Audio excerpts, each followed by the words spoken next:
ዛሬ ራት እንጀራ ነውና 3 ብር አዋጡ ተብሏል። የሌለው 2 ብር በያምጫሁን 3 ብር ቶሎ በይ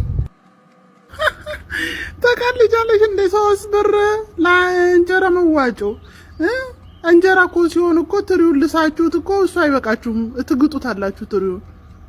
እኔ እንዶሚን በ2 ብር ገዝቼ እሱን በልቼ ጥግብ ብያልተኛም እንዴ ከናንተ ጋር ምን አሻማኝ? እዛው አዋጣችሁ ራሳችሁ ብሉ።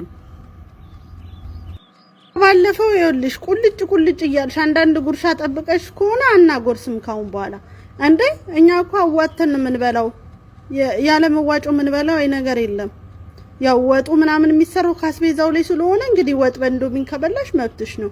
ግን እኛ ጋር መተሽ ቁልጭ እንዳትይዙ ማርቤትሽ ተቀምጠሽ ቢ ወግሩ አሉ ሲዳሩ ማልቀስ። ለአንድ ኪስ እንጀራ ሆነ 15 ሰው 3 ብር 15 ሰው ደግሞ ሲበዛባቸው አንዳንድ ብር የምትሏትስ ነገር አረዛው ብሎ አይመለከተኝም አልመጣም።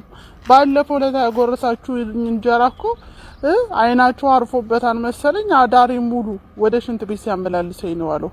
ጠዋት ላይ ደግሞ ሄዶ ግድግዳ ላይ ለጠፈኝ።